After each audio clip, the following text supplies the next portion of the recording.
Like when you look at, if you look at Akira and pull the backgrounds, and if you look at Akira and pull maybe just some of the cleanness, you're like, because the cleanness comes from more man hours. You know what I mean? If you had to do it all, it would not work as clean for sure. With manga and stuff, people forget that it's teams. That it's not just one guy. It might say one guy, but it goes. I've watched a lot of cool documentaries on YouTube where it's a farm, dude.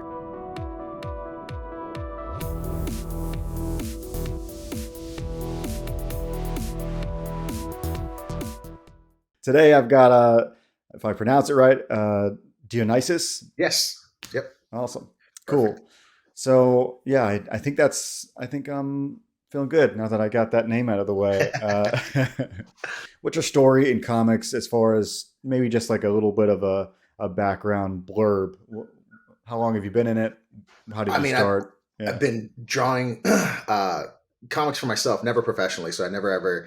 You'll notice I don't call myself a comic artist, strictly just because I've never been paid for it. Yeah. But I've been drawing comics for myself for quite a few years. I mean, ever since I was a kid, 12 years old, when I first picked up my first comic. So from then on till my old ass right now, it's been quite a 35 years, off and Nice. on.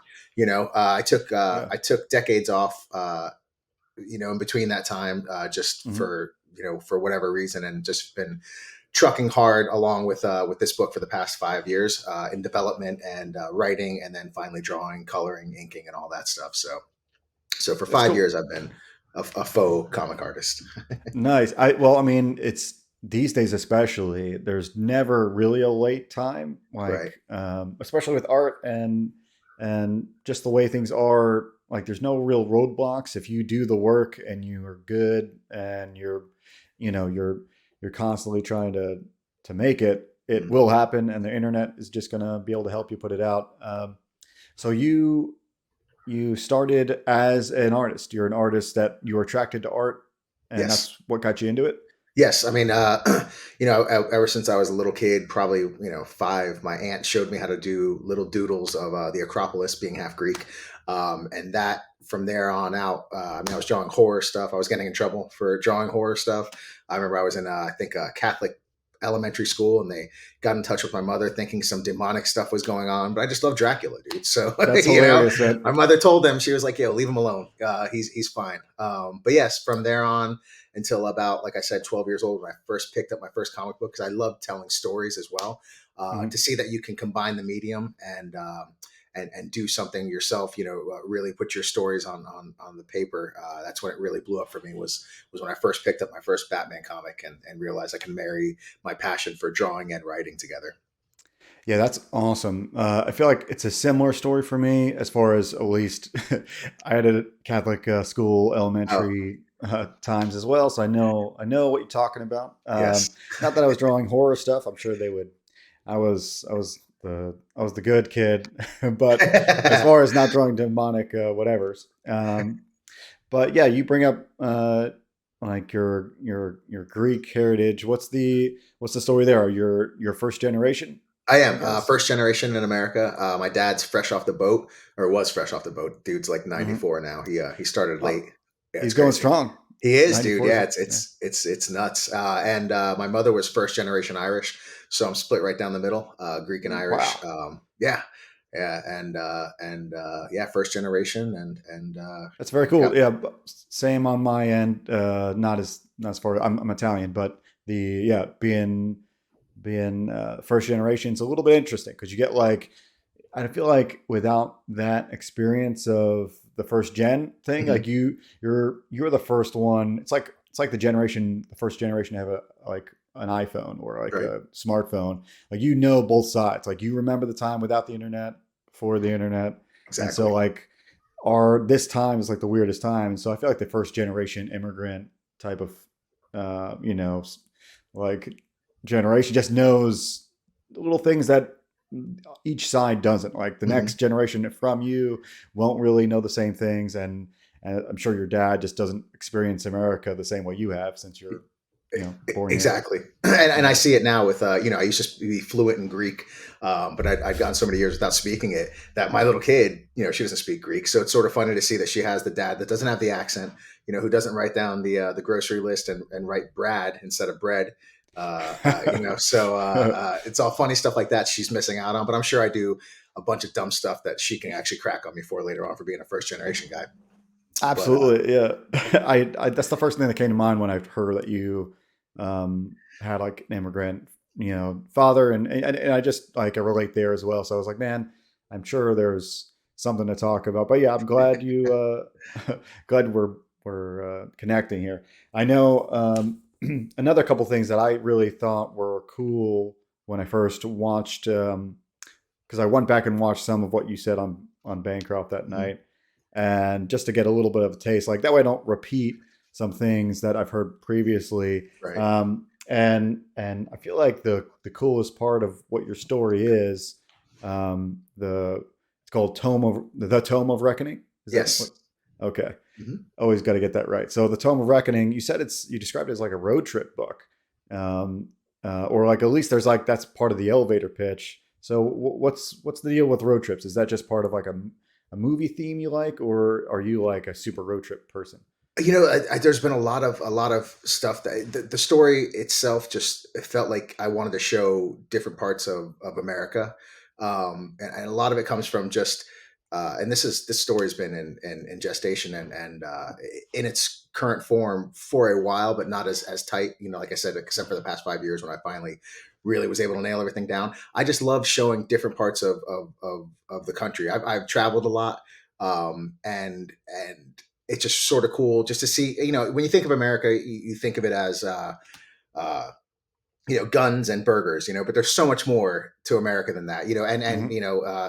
city people and hicks. But it's I've met so many different people from different walks of life, and I just want to show that. You know what I mean? And I've been to many different states, and I've seen many different types of people who just have their own way of life in America that's different than everything else. That I just sort of wanted to show that we're not as homogenous, we're homogenous as a nation, but not as our traditions Individuals. and Yeah. yeah, so that and I do love road trip movies and books.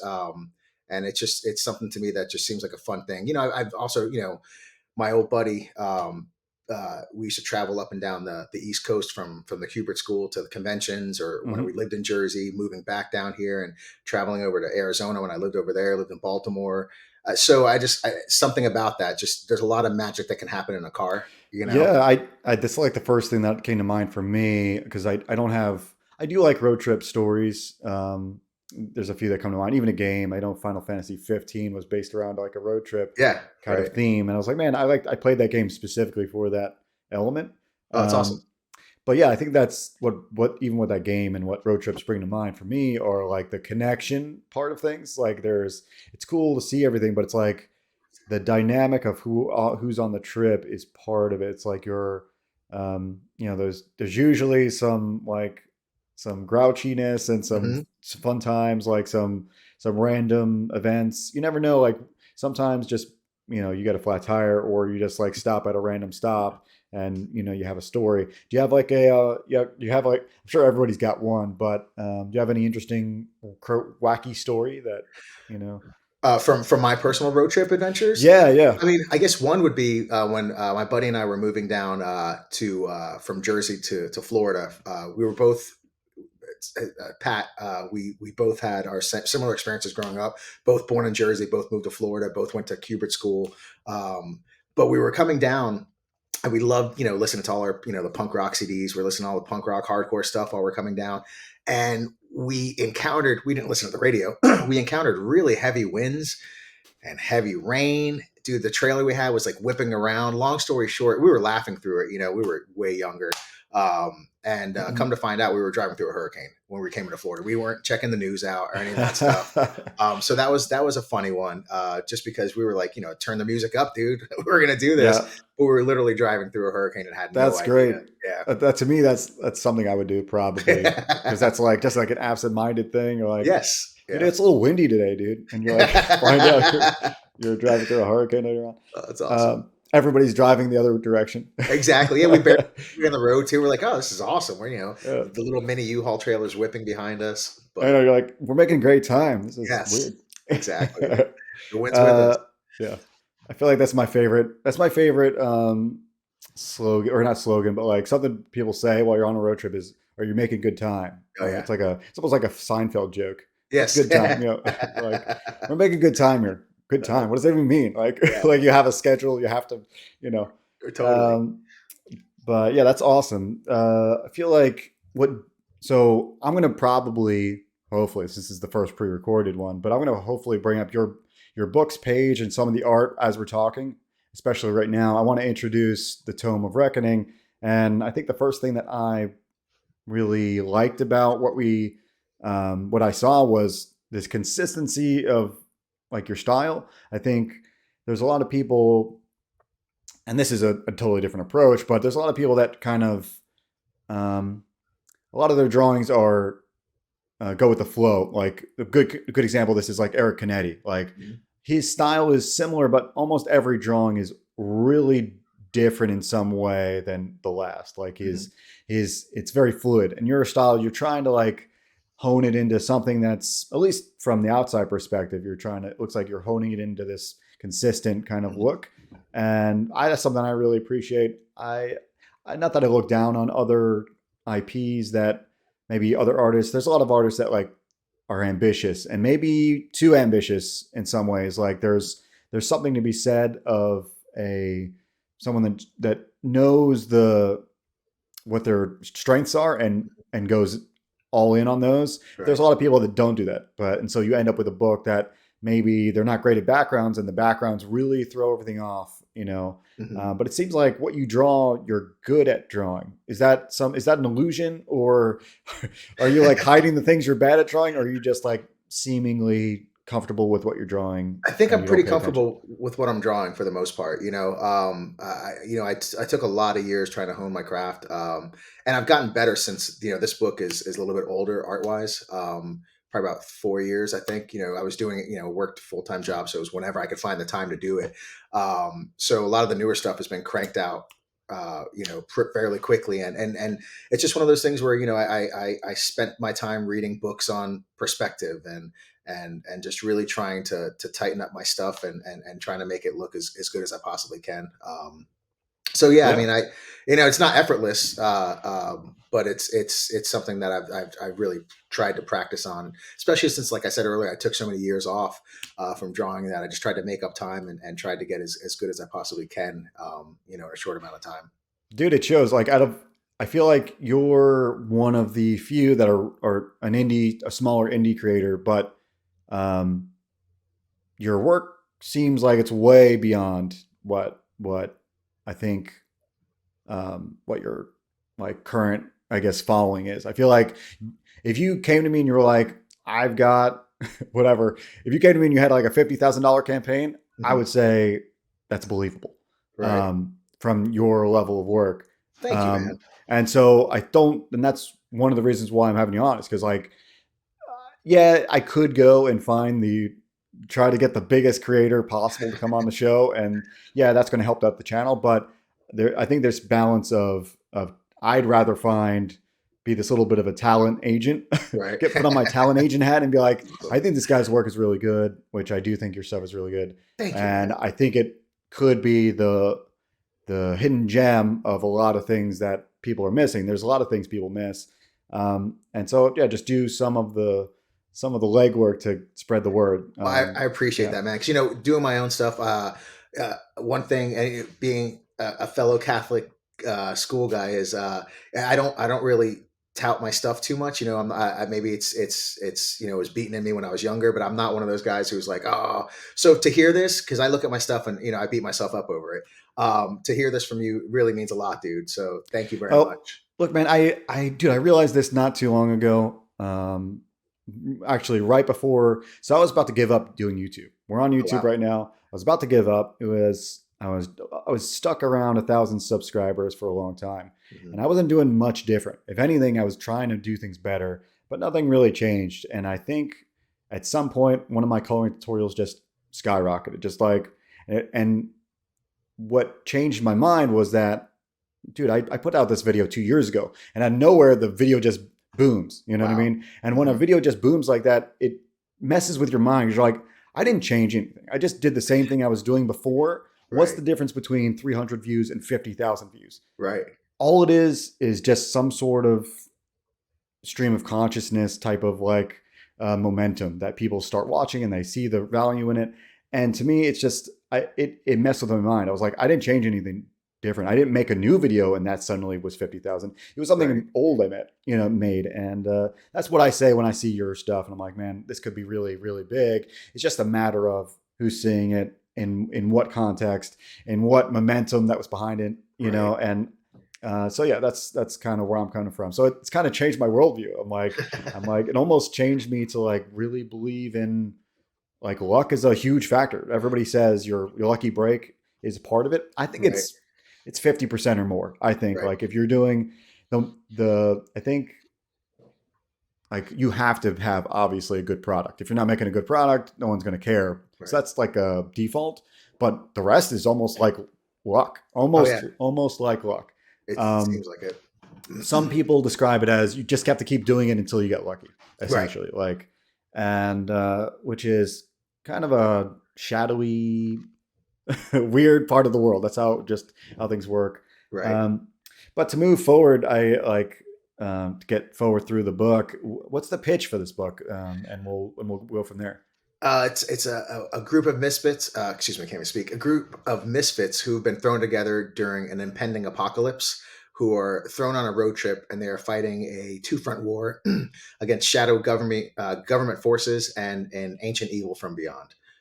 That's essentially the book for it, but it's a story that takes place during an impending apocalypse. Like most of the movies that I've and stories I've read, it's always the apocalypse has happened or it's Mhm. just happened. It starts. I just want to see everything slowly build up momentum until you finally see the proverbial doo-doo hit the fan.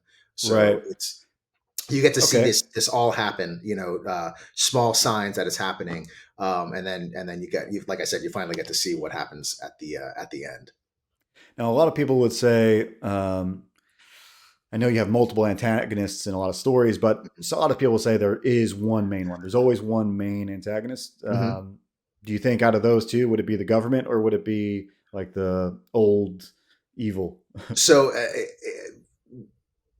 both, without Both. giving Okay. too much Okay. away. Yeah, without giving too much away, both. Okay. That makes sense. Okay. So yeah, I understand that probably could be some sort of twist, or Mhm, when the stakes get raised, things change. I exactly. get that.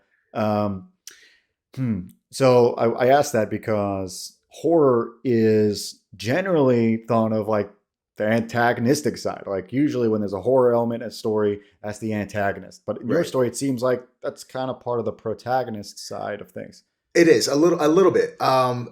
So when you first get this book, the real horror aspect doesn't kick in. I show slightly a little bit of stuff with the dead people in the girl's bedroom and whatnot. But the characters that I have are horrific in a different way. The protagonist, um, uh, and then the real horror comes in when I start showing the ancient evil stuff, which starts to creep in. I think within like the fourth. I mean, it starts in the first issue, but you really start to see it rolling in the fourth issue when it starts just Cool. trucking along. But yes, so I have a Wolfman that's part of the Protag team. I got Um, to draw him. Yeah, that's awesome. yeah, yeah, dude, you did a great job of him too, I dude. thank you, man. No, it's for real. But he's definitely not the horror aspect. You know what I mean? Hmm.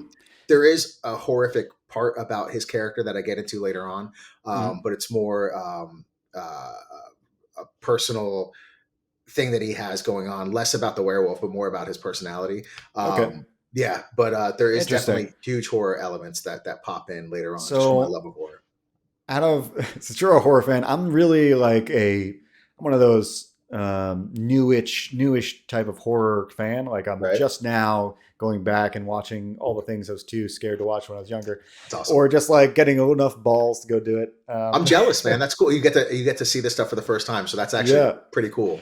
it's interesting. I'm watching. I could probably should do a little series, or at least try it once, where like I'm watching whatever The Exorcist for the first time. Here's my Right. reaction videos. Get some easy views. Um, but what I like to think about is like those stereotypical horror movies. I'm sure you've seen them all. Out of Mhm. all those characters in one of those movies, which one would you be? Would you like? Would you be the would you be the guy first into the opening the door, or the guy running away, the first killed? Um, I would say probably all three. Open the door, run away, and still get killed. oh yeah, so it's Growing like the mid grand guy. Yeah, exactly. Well, sweet. growing up, I watching horror movies never really phased me at all. And not because I was, it just I just my mother, got me started early. I knew it was, she pretty much, I knew it was fake. The Hmm. stuff that scared me as a kid was like nuclear war. That was my Oh big thing. 'Cause wow. a kid from the '80s, I used to have like terrible dreams about like, mushroom clouds and this and that. If you really want, the scariest movie I've ever seen as a kid was a movie called The Day After, and it was a movie that when it came out was made for HBO, and it was a Hmm. look at what would happen if nuclear war actually happened, like the realities of it, and it's Wow. horrific, dude. And it actually was enough to get Reagan and Gorbachev talking on the phone and trying to squash the beef. So yeah, That's it was real. yeah, it is, and it was something Yeah. I probably shouldn't have watched at a young age, because it Interesting. messed me up, dude, for years. Now it's just like whatever, but I feel like we're opposites then, because like, I remember having this thought when I was a kid that like I probably shouldn't be scared of these monsters because they don't exist. right, But I literally thought like, why am I not scared of like a dude with a crowbar? Like, yes, you know what yeah, I yeah, mean? Like, that's you know what I mean? Like, I should be scared of that guy. And then I go back to being my kid brain and like, yeah, I'm more scared of the werewolf that doesn't exist. that's awesome. So yeah, I get why nuclear war and like really mature things can scare a kid Yes. in a deeper way because they're actually real. I think that's the part where it did affect me because I think I had such a weird maybe distance from reality or something. Like I Right, really did think werewolves and everything else could be real. right. I think my mom really inspired a lot of using your imagination as a kid. So like everything was real to me That's for a cool. It long paid time. off though. Yeah. You know what I mean? Yeah. It's artistically and thematically, it seems like it paid off to have that type of imagination, which I had as well. But it's my mother, Irish, all those Irish sayings. One of them was, "Don't fear the dead; it's the living that can hurt you." So that was one of the Right. things that stuck with me. So it's like. Uh, my brother was always scared of stuff. He used to have like scary dreams about things. But yeah, for me, the scariest stuff for me was always a mushroom cloud waking me up in the middle of the night. Yeah. Yeah. I can see like I'm trying to figure out the first time I had like one of those more realistic kind of fears like Hmm. permeate into my more youthful brain, but I Right. can't think of one right now. But either way, I think the horror elements, like out of maybe some of the more well known movies, is anything like really influencing more than others in your work? Ah, you know, And maybe not character. that. I was gonna say like if that's too weird of a question, No, no, no. maybe oh, sure, go for it then. I think character wise, maybe not thematically, but character wise, it has. Like I have a slasher in my book. I have when it starts going later on. There's a couple of issues that are monster of the week Okay. issues. When they're stuck in a town and something's going on in town. But the Hmm. whole story of the book doesn't really focus on that. I like to get the story going, but I also like the monster of the week thing. So yes, I would say character wise, horror has really influenced it. Where I have a slasher, or there's possession stuff, uh, but not necessarily. Like a whole movie that really, No, yeah. no, not at all. Okay. Okay. Yeah. Dude, your style is I'm trying to figure out what I would describe it as. It's got like it's got a simplicity that mm, I mean some would say you could find in like Japanese influence, but I'm trying to figure out where exactly the influences come from. And so I was like, why am I wondering? Why don't you just ask the dude, like, what's a big influence? Maybe a couple Uh, big influences. Art Adams was a huge influence. Okay. Huge influence. A lot of anime when I was watching as a kid was a huge influence, and So that's that's maybe what I'm saying. Yeah.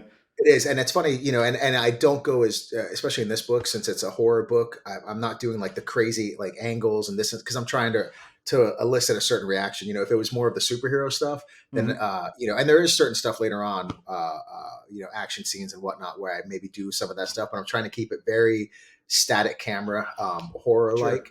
But yeah, a lot of even Todd McFarlane was an influence as a kid. Less on the detail stuff. Hmm. but I think he was even influenced by Art Adams. So my big influence is Art Adams and a lot of anime stuff. And it's funny, I've heard before that I have a simple style, which I've been told when I went to the Kubert School, he's like, you have a simple style that really you get enough across without showing too much. Which Yeah. I've tried to at least keep doing that. I didn't try to overcomplicate stuff. The older I got. Dude, and it plays out in obviously what you see immediately, but on your end, something I'm struggling with really is how to make these pages quicker. And with a simpler style, Mhm. you're honing that. I know for me, I'm like in my last video about pretty much art procrastination, I mentioned Parkinson's law, which I don't know if you know, Mhm. but is like it's the law of time essentially that like you can imagine like time being like this fluid type of thing that's not essentially instead of you saying, "Oh, I'm going to take I don't know 8 hours to do a page," you should be like, "I'm going to do this page, give myself 2 hours, and you might actually get the thing done in 2 hours Mhm. because time is malleable and you can fit it to whatever task you want it to." Mhm. And so I'm trying to use that because I'm one of those guys where if I leave it open, I can spend 3 days on a page, and that's just not going to work. Right. And that's why a lot of my books are taking forever, and a lot of things I do take forever because sometimes that happens. Right. Anyway, I got this. Got a new timer. I got a Nice. lot of things to kind of pretty much force my brain to be like, keep in mind the time, keep in mind the Mhm. time, always in the background. Right. So is that something that you are also noticing? How long does it take for you to do a page? With the kid, it's the biggest factor for me is time with the kid. We have a Yeah. 3-year old. We also have one that's coming in March. Oh, So congrats! thank Nice, you, thank you. It's going to nice. be hectic around here. So a lot of it is time management. But I can get a page done in a day. Nice. Inks and pencils don't always do that, but I Right. can. So I know, at least I know that it's there. That if I have to crank out, I can do it. But Yeah. sometimes 2 days, penciling and inking and whatnot, just because Mm-hmm. it's sort of hard to. I don't have a desk. I Mm-hmm. do have a desk. I don't use a desk. So what do you use? I just use a little board that I have. Okay. Actually, you can probably see it right. There's my whole drawing station right Okay. there. There's a Okay. little board there. There's all my ink stuff. And I just sit on the couch and just draw like that. So if the That's little one's cool. running around, like yesterday, I was doing some perk drawings for some of the campaign stuff, and I had to put it away and wait till she went to bed. Yeah, that's But what yeah, I hear. When you have a kid, it's like you're not on, you can't have the schedule anymore. Now it's like no, fitting it yeah, in. yeah. Yeah, And I know it is we have a tiny house that we're renting right now. So if I had something bigger and had like my own space, I think it might be a little bit easier and more conducive to actually getting stuff done. But for sure. and I'm not blaming her. This is procrastination on my part as well. So if she ever Yeah, watches yeah. this, I love you, Well, baby. But yeah, I think I've been able to get stuff done in a day, especially if I know I need to. It's mhm. not that much of an issue. I can crank it out. But part of it That's good. is the simplicity. That's great. I have similar things. Only now, only recently have I like tried to figure out ways to like get it done quicker. It's like this weird mental thing for me too, where I'm like, I see the potential of if I spent 2 days on this, how badass would it look versus if Right. I just try to get it done in a day and Hmm. how just middle of the road it would look. Right. And so yeah, for me, man, I'm just looking forward to progressing. Like I can see me getting the best of both worlds eventually this year, Hmm. probably. When That's I'm done awesome. with Star Circuit 2, I'm about halfway done. When I'm done with this thing, I think I'll be there. I think I'll have this little bit of more of a middle ground where I'm like, all right, I can finish the page, get it to look pretty close to as best as I can do, and not spend forever on it. Um, now, we talked horror. I wanted to ask about Kubert School because it's something that like I went to computer animation school, and Hmm. it allowed me to do my day job, which I'm doing part time now, and it's really cool to have a 3D background and an animation background. It helps, if I ever need some of that side of things, I'm Hmm. not afraid of it. Though I don't really like using it because I just like the pure drawing aspect. Right. It's odd that way, but for you, Kubert School, what was your biggest, best takeaway from what you learned at Kubert School? I only went for the first year, Okay. so What is it, a um, 2 year or a 3 year? 3 year. It Okay. was a little expensive for me at the time. I was living by myself, and not that it's one of those things where it just the cost to to school ratio for me wasn't enough. So I only went for a year. Mhm. I had a blast. I met some good people there. Uh, but my takeaway was maybe I should have gone to like a different art school. But even then, I don't know if I would have gone for, it was one of those things where, computers were being used for coloring at that point in time, but you weren't, the classes weren't taught until second year. Okay. It wasn't my favorite experience there. Mm. Just because I felt like for the amount of money that you were paying, it should have been, more treated like, like an actual school, Right. you know what I mean? Where you're at least learning some computer stuff because they were teaching you cut and paste, and it was like, cut and paste in the early 2000s seems like it was, and I understand you're trying to learn the old school stuff, which is fine, but Yeah. uh, nothing Saying really. some of it was like outdated maybe now. It was very Yeah. outdated, and that's what I felt like. Oh man, I'm paying a lot of money for For this some stuff. outdated. Yeah, Yeah. but there was the instructors were great. Sergio, I can't remember his last name. He's a guy who did a book called The Action Bible, but he did Batman stuff. Worked for DC. Great Mhm. life drawing Mhm. instructor. So I did learn a lot of stuff there. Fernando Ruiz, who still I believe works for Archie Comics, Mhm. taught a lot of cool stuff for sequential art. But and I'm sure if I'd have gone the second year and third year, it would have been a different story that I'd be telling you right now. Right. I guess I was a little bit bummed that there wasn't some of that newer age stuff that was taught within the first year. At least Yeah, to get that's your something. Yeah, I would be the same way. yeah. Uh, didn't want to interrupt, but yeah, the No, you're tech part of it, the technical school part of it was missing from it. It's had the old school, the essence, but without the. Yeah, I can see that how that works. A lot of schools have the opposite problem. Like they don't good. Right. have like the best instructors maybe, but they have like all the modern, Mm-hmm. like I went to Full Sail, which is Mm-hmm. Oh in yeah, Orlando Orlando. here. So it had that issue where like the techs and the lab techs and like the teachers weren't always, some of them were really like legit, Mm-hmm. but some of them weren't. And so you had that mix of like, oh, maybe you don't have the best instructor, but you have like actually you're getting all the modern tools, you're getting Right. all the modern like type of approaches to the pipeline and how it really works in the real world. Right. So yeah, we have like the opposite there, I That's funny. think. Yeah, sounds like Interesting. it. Yeah, so out of all the things that you did learn, is there something that you call back to? You're like, oh, I'm still using this technique that they taught there, or I still think about storytelling the same way this one guy taught. Not really. I Not really. wish. No, a lot of the stuff that I did was just self taught. Like, I mean, I remember prior to the school and especially after the school, I just would hit Barnes and Noble or Mm, Books a Million and just get whatever type of stuff I could get to teach myself. Uh, uh, perspectives books, books on storytelling, books on self publishing. yeah, So a lot of it was just self taught, and just yeah. cranking away. And That's how I went. yeah. I'm in that on that road. I was also similar of like being self taught. Mhm. I did computer animation for school, but I only realized after college that I wanted to draw comics. So like when I was like 21, I was like, ah, yeah, I think I'm going to draw comics now, That's like and do some pulled a U-turn and just was like, just go this route. And yeah, that's what you have to do. I at the time I was watching tons of David Finch Noma DVDs and like Steve Furcal coloring was my first coloring that's DVD awesome. that I got from him, and yeah, just things like that, and that's how I got started. But I feel like there's something there's like a lot of the Kubert School does have some.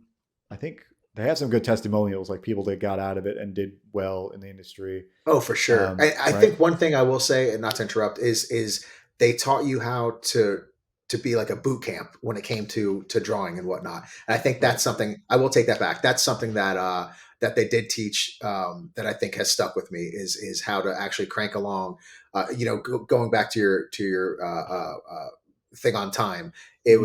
they taught you how to really do that, and you can see that with a lot of the artists that came out of the Kubert School can really crank that stuff out.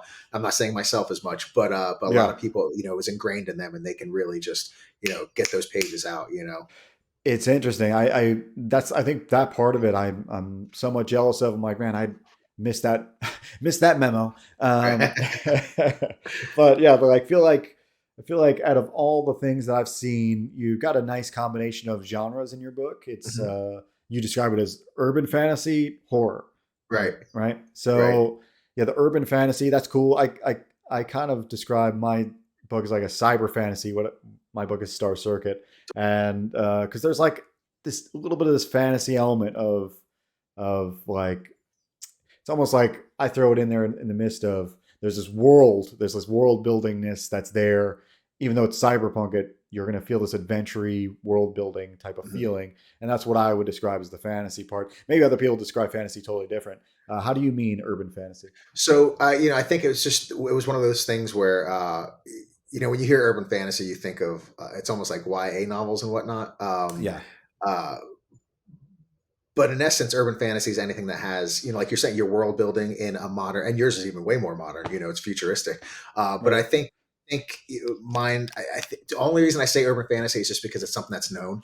And I say horror fantasy as well, just because when you think of urban fantasy, you think of here comes a minotaur, and it's going to tell this kid he's the next wizard, and so it's Yeah, none of that as much as it is just the craziness that happens within an urban setting. yeah, yeah, But it's not very Harry Potter or True Blood. And I think it's one of the reasons why I really felt the need to do my story that way, is that I've never seen or read. And not to say my thing's not so unique that nobody's put these elements together, but the way I'm telling it, I feel is unique to myself, because I've always wanted to read or see this story. So, maybe calling it urban fantasy is a little bit of a misnomer.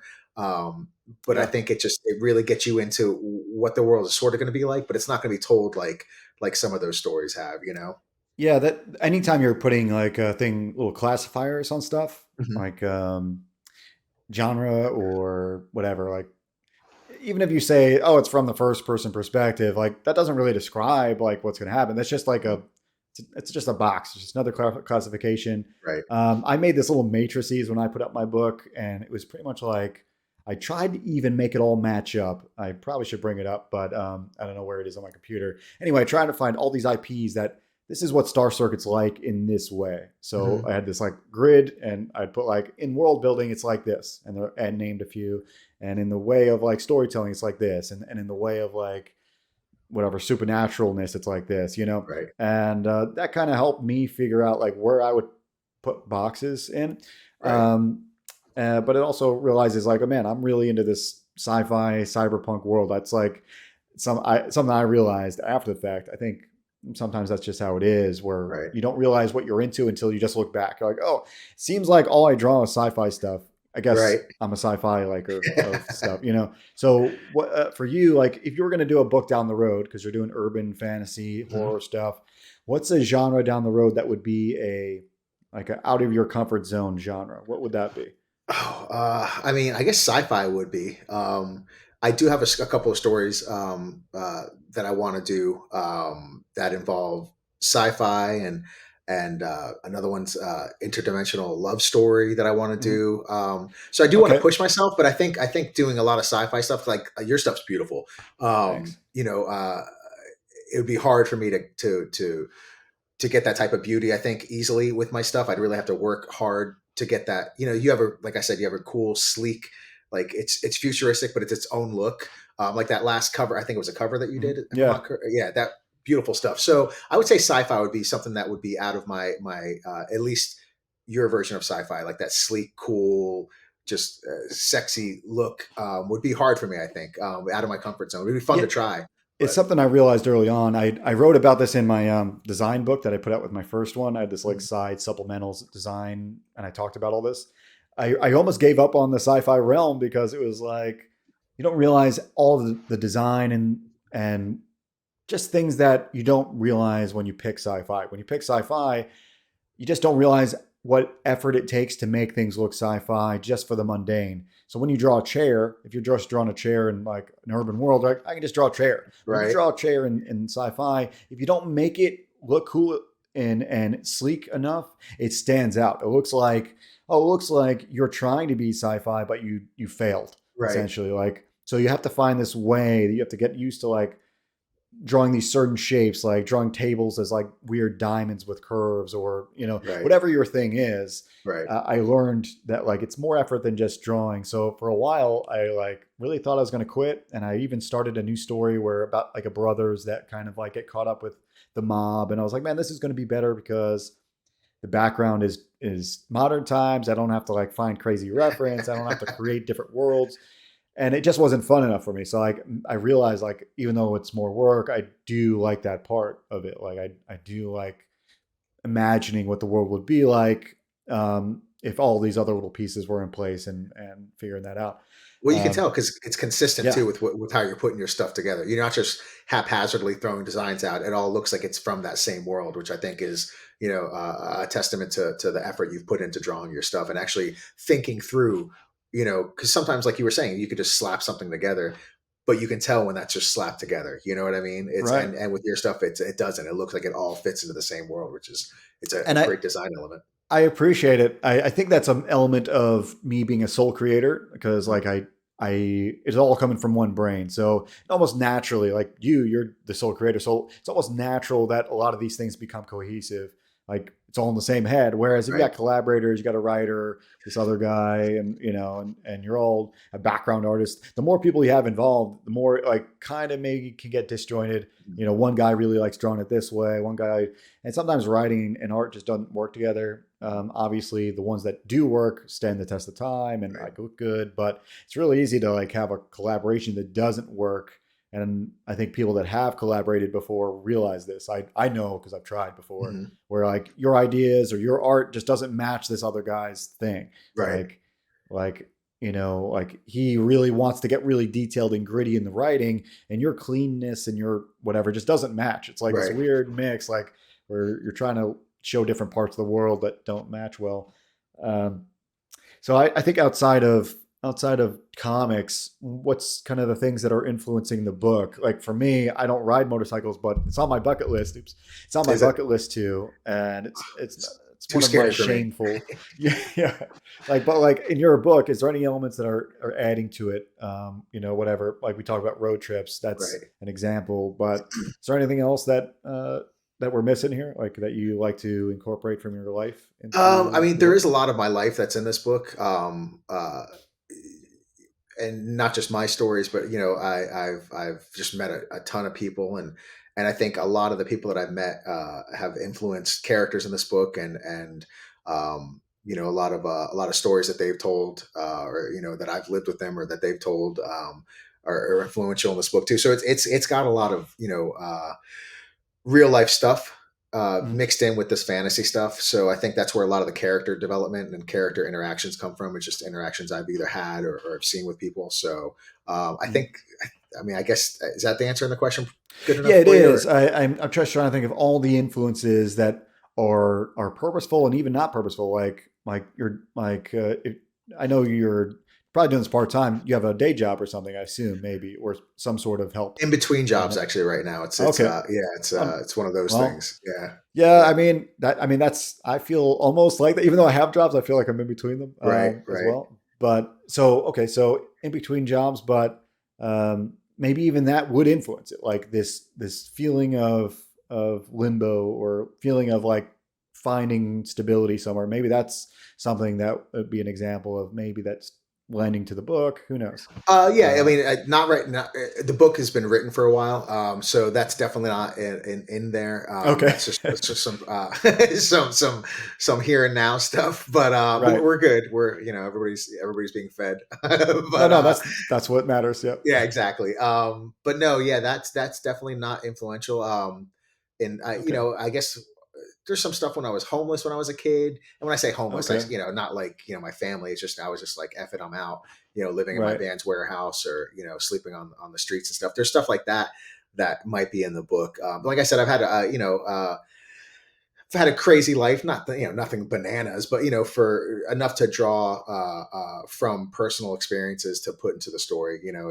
It's got a punk feel to it, I think. Yeah, I heard this. Yeah, a lot of comedians talk about this, about like that's how you end up with these kind of stand up routines that are all about like just being in lobbies and on planes and like just normal stuff, because you only can draw upon the stuff you've been through. So like that'd be like the comedian equivalent Right. of somebody in our situation that all they do is like stay in the basement and draw. If you do that, then you either you're relying on somebody else's writing and they're living, Right. or or like your book's going to be very superficial. Like you're not going to, if you're trying to draw a war story but you've never gone to war, or the writer hasn't gone to war, then you're going to have like this outside perspective of it, or like Right. at least the details you're going to have to make up. And even though if they're not totally true, you're going to have to try to make them believable. In our Right. situation, yeah, I'm just saying like life influences. So it's cool that you have had a lot of crazy experiences. Mhm. And even though you can't call upon them maybe right now because I'm putting you on the spot, Right. I'm sure they're there. And I'm sure There they're in a is, lot of people's work. Yeah. for sure, for sure. And uh, even if you're drawing fantastical stuff, you still want to draw from a place that's, when you're writing, you want to pull from something that is at least grounded in reality to make it feel like, uh, that it resonates with whoever else is going to read it, because if it resonates with you, it should resonate with somebody else, Right. maybe not everybody, but at least somebody can pick up that, oh, okay, this is coming from a place of sincerity. You know what I mean? When, even if the setting is fantastical, if the story is based in some sort of reality, or if you can fake that reality, because there's other people who've never done a lot of things, but they can write crazy stuff, or but I Yeah, think if it comes from a place of sincerity, people can pick up on it no matter what the setting is. that's true. I was thinking about this, like what you said, writing or drawing for yourself, Mhm. drawing what you would want to read or see. It's almost like this paradox. It's like this dichotomy of like if you're drawing, if the more you draw something that you'd want to see and you're kind of doing it selfishly, the more there usually is a niche group of people that also are like you that will really appreciate how detailed and like how much you appreciate horror and how much you appreciate like this simple style and these influences. And I think that's like something key that the more that's the difference between like a corporate thing and like an indie thing, is this main aspect where the indie guy usually, not always, usually has this like his own selfish reasons for making this thing. Right. Whereas the more corporate you get, the more you're doing it for the paycheck.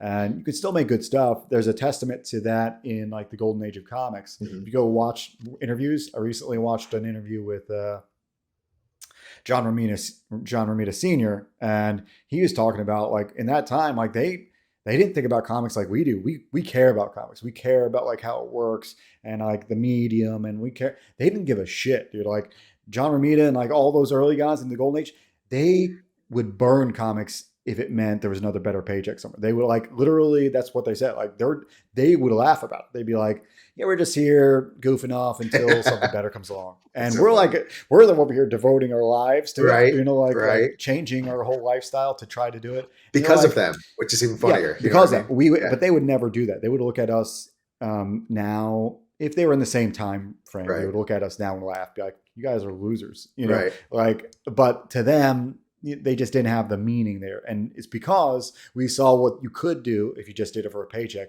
Right. What happens if you put everything into it? And then we've had all these examples like Frank Miller and all these people that really put it all in, and this the 90s guys, and like Mhm. really try to make it as cool as possible and not just do it for a paycheck, create their own thing. And so yeah, we're the generations, I don't know how many, we're in the Iron Age now, as Right. they call it. Right.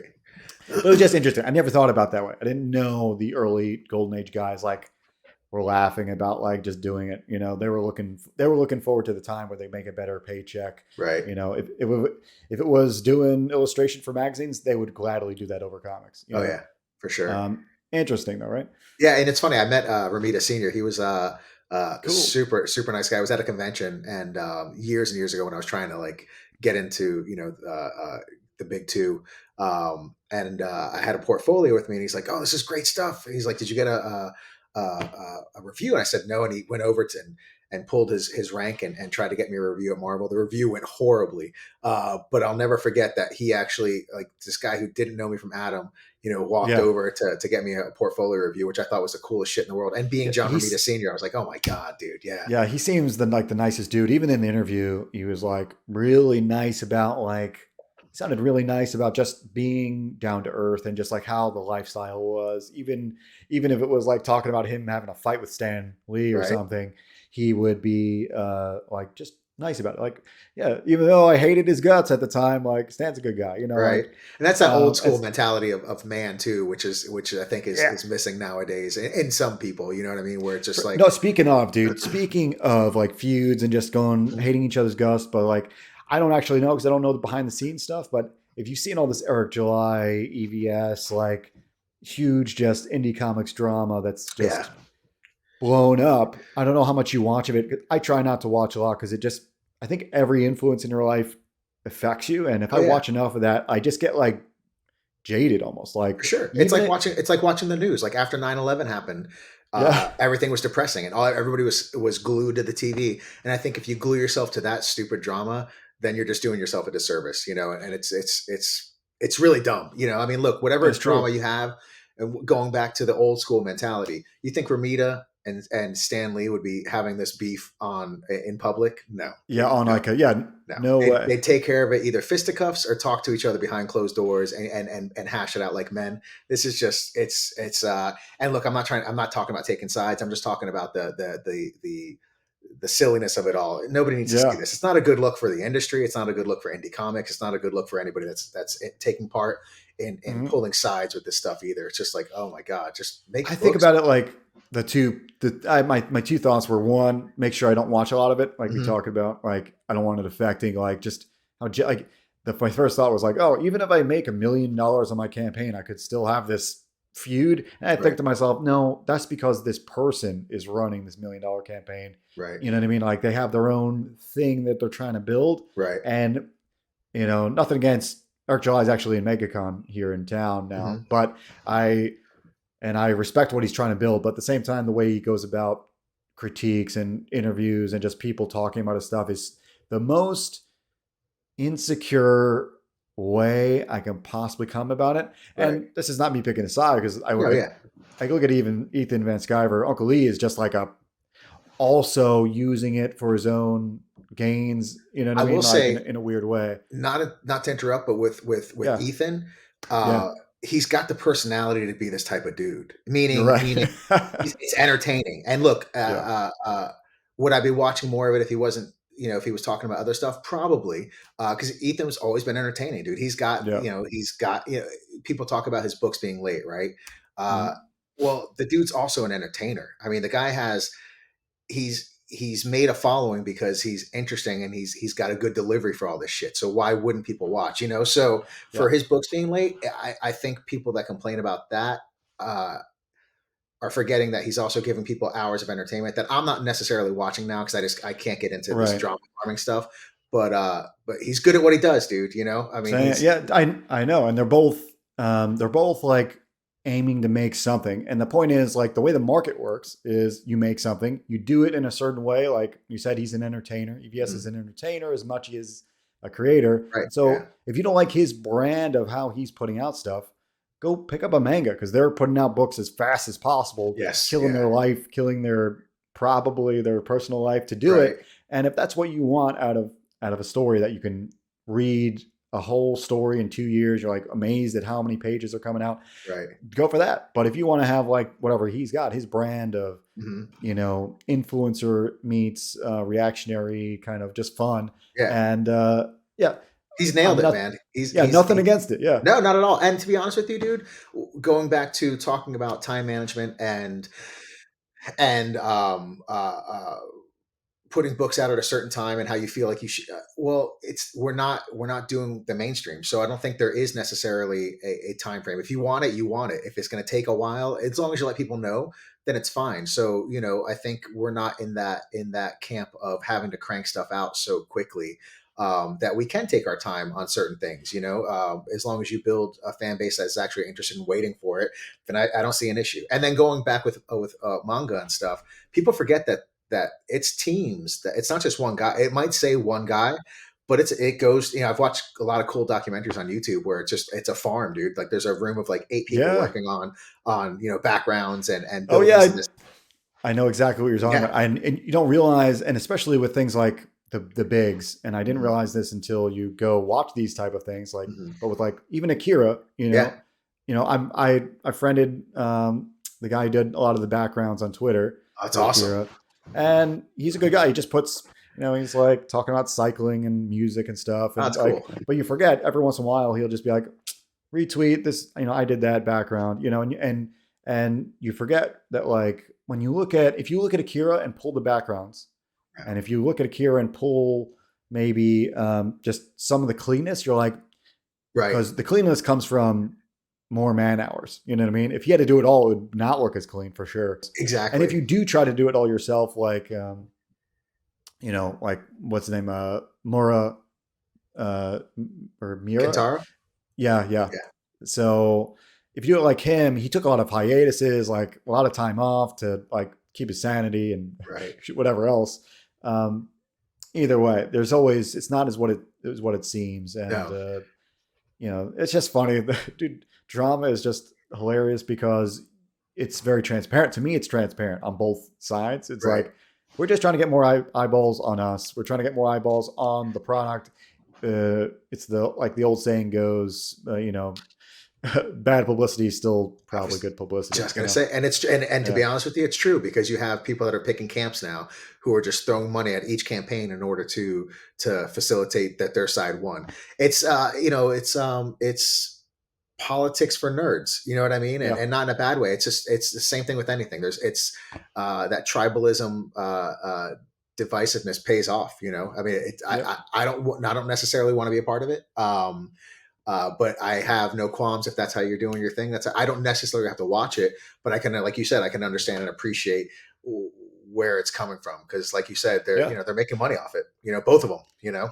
Yeah, and I think it trickles down. As much as people like, I don't want it to be this big one man show thing. These big guys that have the eyeballs right now, they're there. You have to look at it this way. They're there for you to try to piggyback on. You can grab on some of their like handholds of their mountain and just hold on to the handhold a little bit, Right. whatever it may be, like even just us mentioning it right now in this little interview, Right. like just talking about it is somewhat of an handhold, especially if I tag it or something. Right. They'll just those people that know them and now know us because of it wouldn't exist if they didn't exist. Right. So like you have to look at it in that way. It's not old, it's not bad, but it is annoying sometimes. Yeah. I To just think me, I think it's yeah. gone on for too long. Is my Oh yeah. because for me personally, you know what I mean. I think it's just, but it's not my business, and it's nothing that I Mhm. would disparage. You shouldn't do. Hey, do what you got to do. I'm a firm believer in and living your own life, and do. I don't necessarily have to like what you do, Mhm. but I'm not going to tell you to stop. You know what I mean? One of For those things. sure. So yeah, I mean, it's So yeah, not that I had this idea now that like we're talking about YouTube, because there's always this part of the contention here is that like, do you put time into making YouTube and marketing and all this other stuff as mhm, an indie creator, or do you just heads down, make the book as fast as possible and get it out?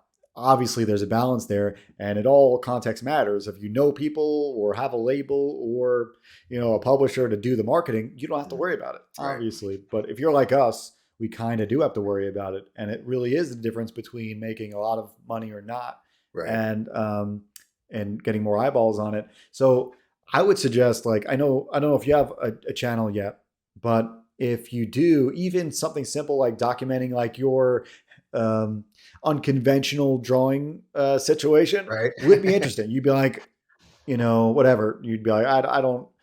I'm a comic artist, not a draw on the couch. You know what I mean? right, And that's kind of like something unusual that, like, even something like that, people want to see, and you can start, using that because right. trying to think like what takes a lot of the time for me is like the editing, like figuring out a really like a video essay type of breakdown. It takes a lot of time to do those, I but can imagine. something like something like documenting like how you work is different. What do you think Right. about how what's your situation as far as like marketing and just being in the space? It's all so new to me. Going back to what you were talking about earlier too, with doing a book for yourself. I would be doing this book for myself just because it's eating me up.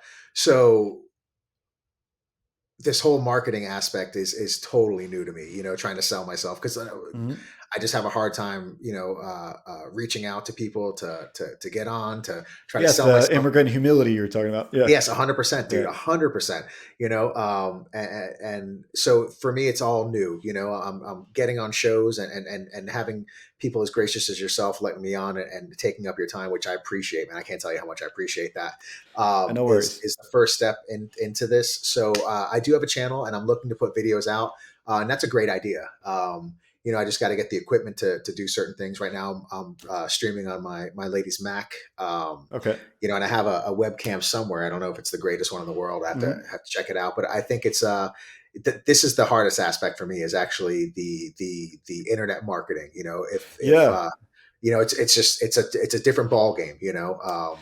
To me, I think like that it's in your mind, at least for me, I think in your mind it's bigger than what it really comes down to. Right. Like just using your phone, like for the Good Joe show, I was using my iPhone or whatever Hmm. to do the video part because I don't really have a second camera. So for us, that like you're just starting out, it's hard to like figure it out. But try to get it creative, whatever, just find a phone or something to use Right. to like document. Right. That's good enough. Like that's good enough to like get some more eyeballs, and it just builds. Just do it a little bit, and the more you stay connected, the better. Hmm.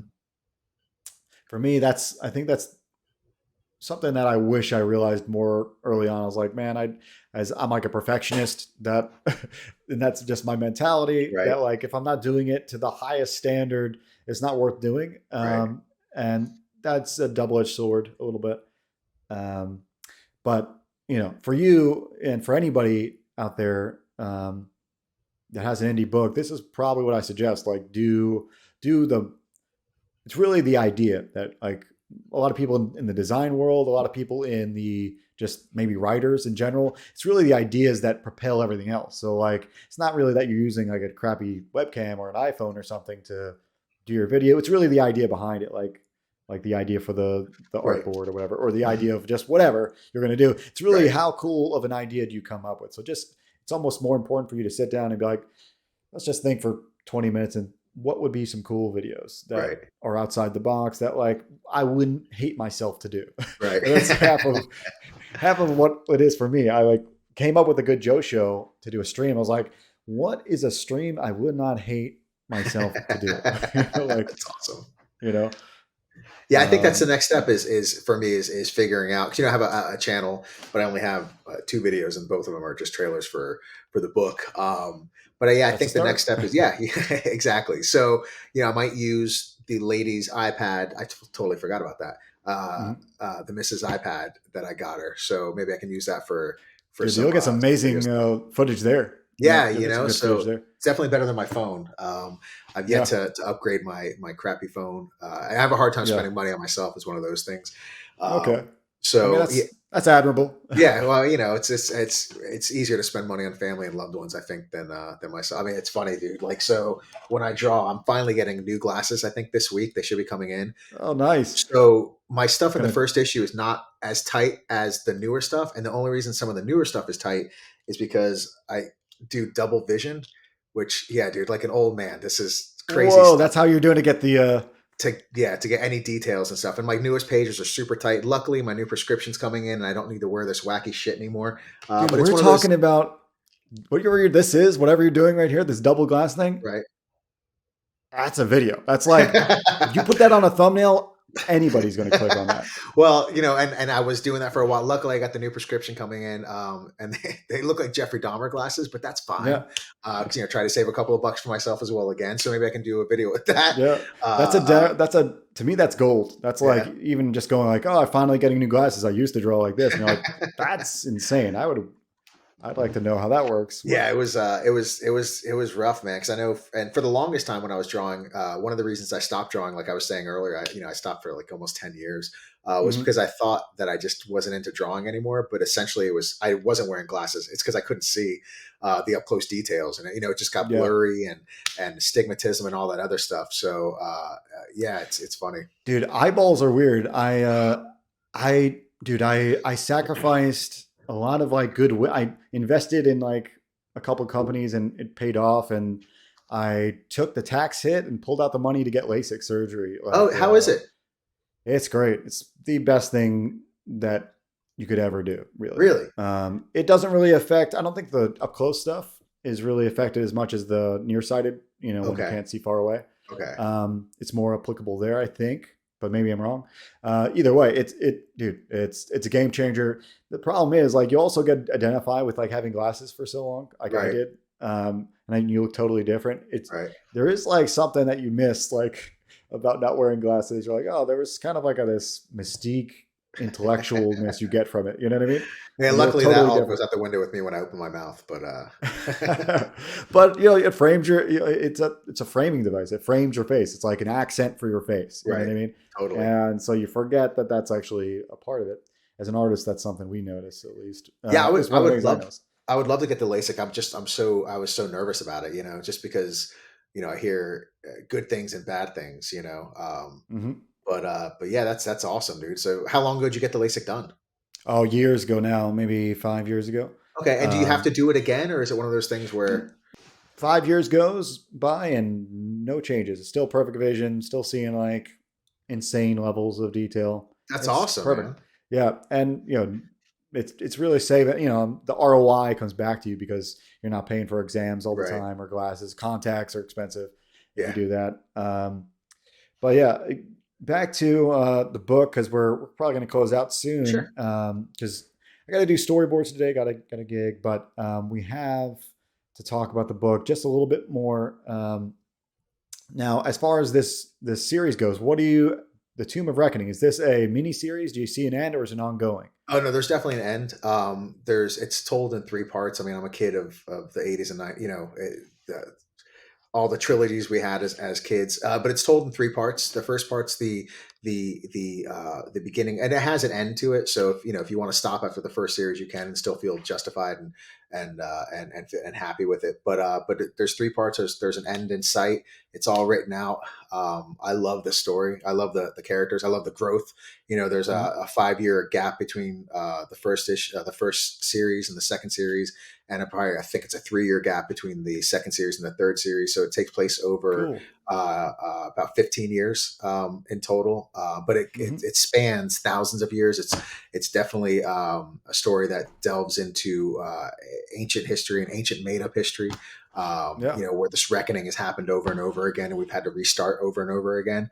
But yeah, it's finite, and if I'm doing it for everybody else, if I wasn't doing it for everyone, I'm still going to be doing this book. It's a demon that's inside of me that I got to get out, man. So Yeah.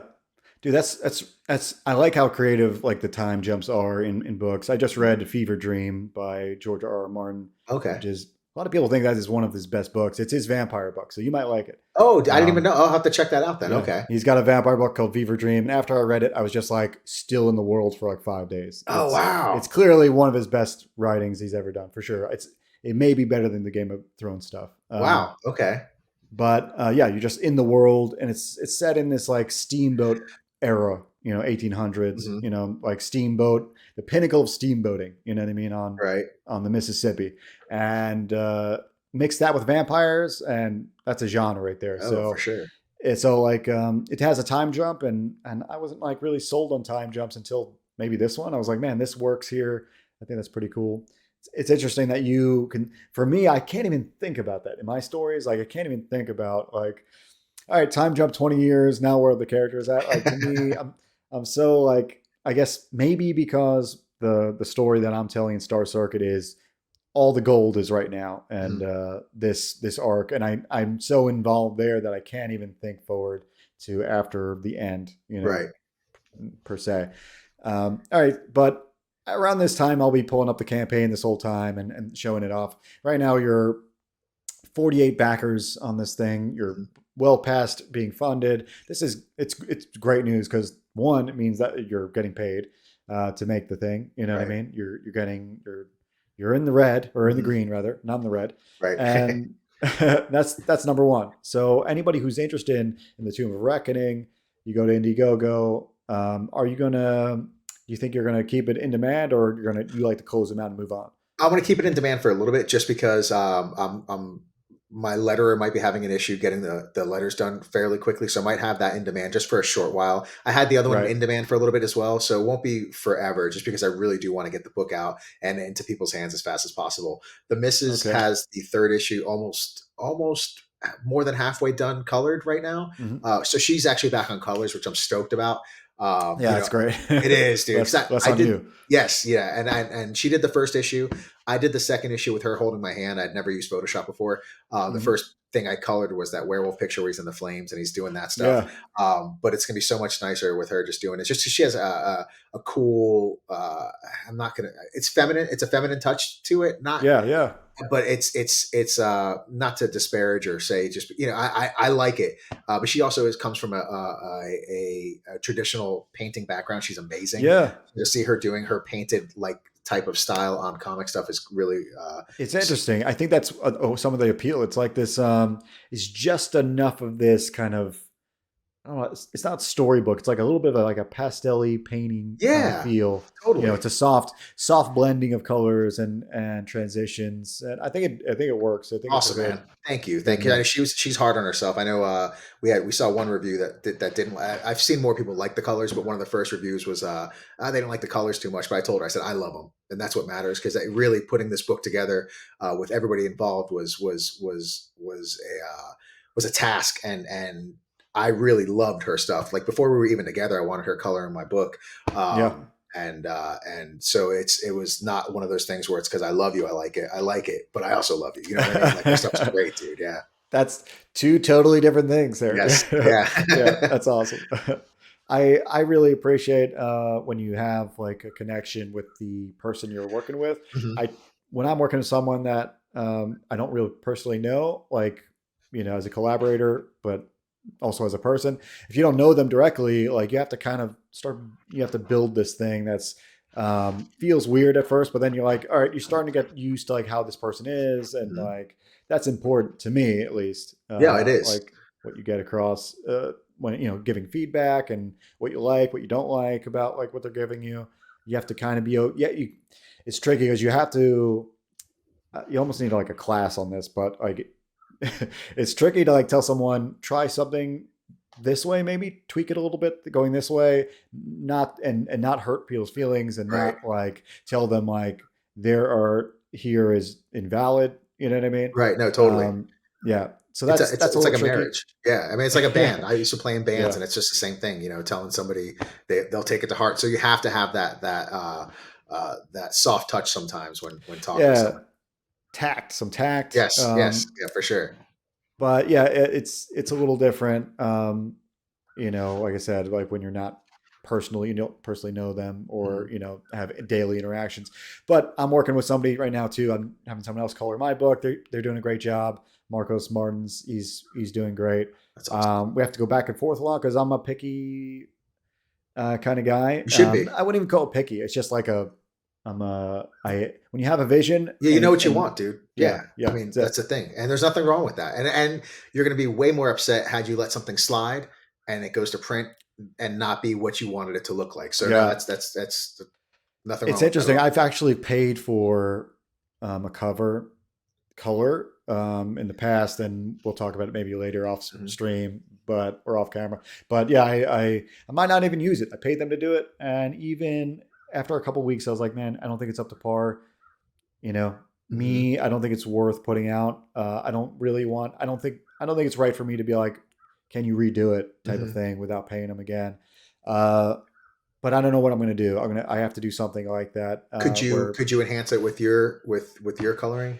You know I what I don't mean? really think that's something I should do. And in comics, it's like it's better to probably just get somebody to do the whole thing. If I go on top of it, I feel like that's another weird backhand in some weird Okay. way, depending on how you look at it. I've heard some people take it that way. The only reason I say why it wouldn't be is just because it's your creation. Right? So even, with somebody else that you paid to do that with, it wasn't a collaboration. You know what I mean? Yeah. Essentially, it's work for hire for your baby. And at the end of the day, Star Circuit is your baby. You know what I mean? To Right. do with what you want with, man. Which is one of the things that's sort of nice about being the head of your own story, your own company, is that it's yours, man. So at the end of the day, what you say goes.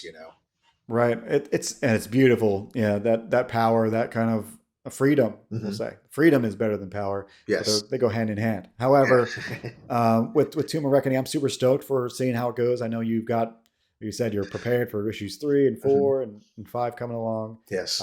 That's something I'm really jealous about because my books are longer, so in some ways I do have it planned out down the road. Right. But as far as like, because I think chapter 2 is 70, and I think 80 for chapter 3. That's awesome, though, Um, man. but yeah, it means that I have to like kind of crunch things in a different way, Right. and plan for it. But yeah, I'm gonna promote as much as I can for Tomb of Reckoning in the next week to get this Thanks, man. closing to be um, pretty big. I'm gonna see about anybody who has not seen the Tomb of the Reckoning or Tomb of Reckoning issue 2 and 1. You can get a bundle right now on your Mhm. campaign, right? Yes. And on my channel, there's a ton of people that like comics. They're probably, well, this is maybe for a clip here. If you like comics and you're new to the channel and you also like a lot of the videos of me breaking down art, I think the Tomb of Reckoning has a great art style that you probably can pull from. So I would suggest you look up in the description, grab the link, check it out, scroll down. It's pretty modestly priced for comics, man, especially indie comics. Dude, if you go to some of these creators, man, they charge the, we'll say, the indie fee. Right. It's like this indie premium fee, and you don't really have a lot of that. You have, it's a little bit higher than what it normally would be, but Right. some guys go well beyond what you're asking. So Yeah, going from being a family guy who's got a little one and one on the way, and just inflation's kicking everybody's ass.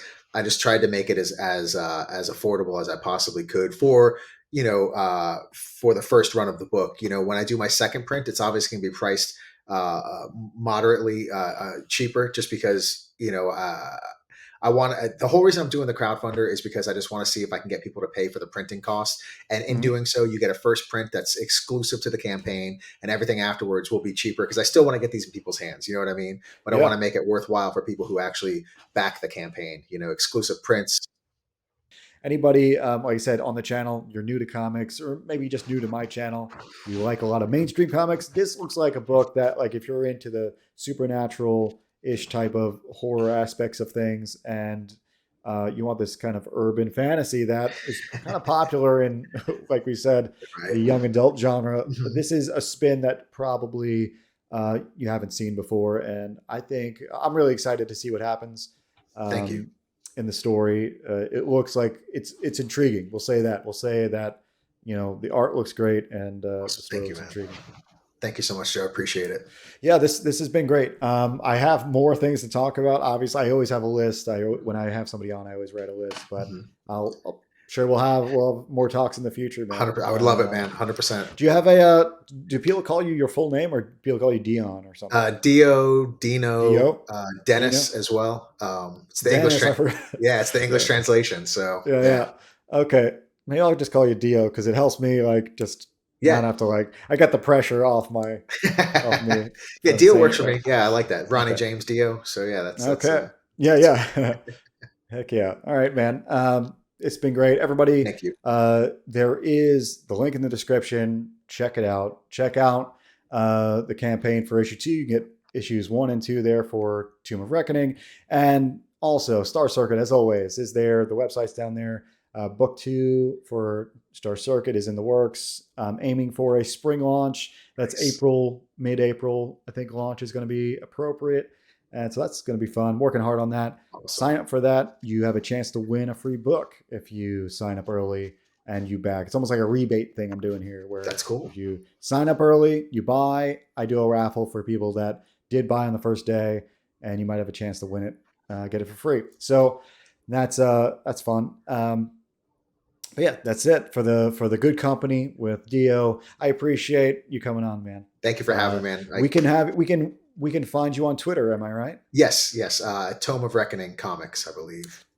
Tome of Reckoning Comics on Twitter. I'll put that link down there as well. That way you can follow him and spread the word for indie comics. The Iron Age is here. I think it's like the best.